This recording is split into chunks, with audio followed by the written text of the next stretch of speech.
Go on the sets, is there, because I mean, a lot of people know the role, but I imagine, you know, people like us especially, you're kind of like kings, so is there ever like a PA or anybody who comes up or a grip who just says, I can't believe I'm meeting Louis Skolnick or Booger? Do you get any of that?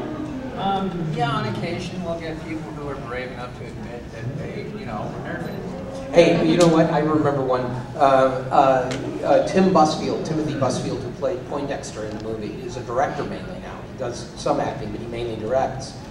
And when Bobby was doing, you were doing the show, I can't remember, he came in to direct. Oh, Lizzie McGuire. Lizzie McGuire. Right. He was doing Lizzie McGuire. And Tim came in to direct. And so I've been talking to, and this is, you know, remember it was 20 years ago. And I've been talking to Bobby, and he said, Tim's directing, and so you should come down, we'll have lunch.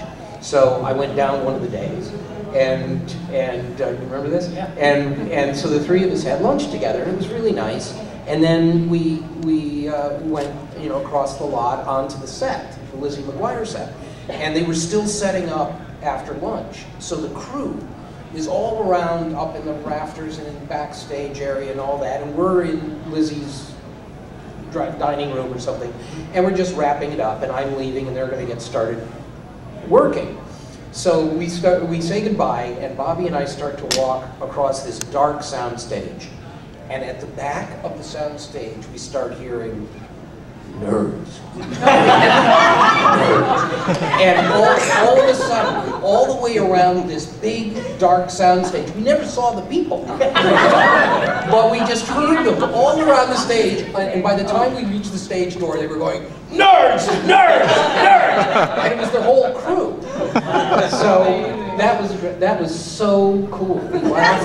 We laughed and laughed at it. Yeah. We just had Peter Mayhew in here, who obviously was Chewbacca, who had an incredible sound associated with his character. You also have some incredible sounds associated with your characters. You are known for your incredible laugh, and you, of course, for your fantastic belch skills. Did you do that? I mean, how did you come up with? I'm going to start with you. With your laugh. Well, the laugh was in the script that Louis had sort of a honking donkey bray of a laugh.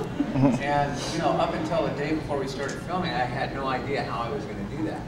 So I went to the director the evening before we started shooting. I said, you know, I still don't have the laugh. I'm not sure what to do. He says, oh, well, here, take a look at this. And he put in a video cassette of James Cromwell doing the laugh. And when I met Jamie, I said, man, you poor bastard, that was really It was just his natural laugh? I thought it was his natural laugh. He said, no, I came up with that for the role. I said, oh, it's a technique, please, you got to show it to me. It's like father, like son, right? So he taught me how to do it the night before we shot the opening sequence where we're driving in the station wagon at 35 miles an hour, and we're going to go ahead and wicker on up to 38. So yeah, I owe the laugh to Jamie Cromwell. Didn't Jamie Cromwell tell you that the laugh was based on his ex-wife's laugh? I think he did. That's what I was. Yeah. Now you know why that relationship maybe ended. And for yourself, the belch was, obviously it was something that I knew I was supposed to have to do. And I said to them, I don't know how to belch on cue, so I can't help you. And they said, don't worry, just look like you're belching and we'll find someone to do the belch. Sort of a stunt belcher. So when we did the show, we shot the scene, and both Ogre and I just got up and went, you know, pretending. And then they found somebody to do Don Gibbs. But mine was so ridiculously long that they couldn't find a human being who could produce that kind of consistent belch for that length of time. And so they started going through, this was what I found out from Tim afterwards, I knew none of this at the time, for post-production. They started going through recordings of animals looking for something. And they finally found a recording of 2 camels mating.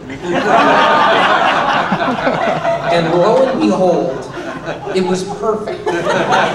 So when you hear Booger belching, it's actually 2 camels achieving. Yes.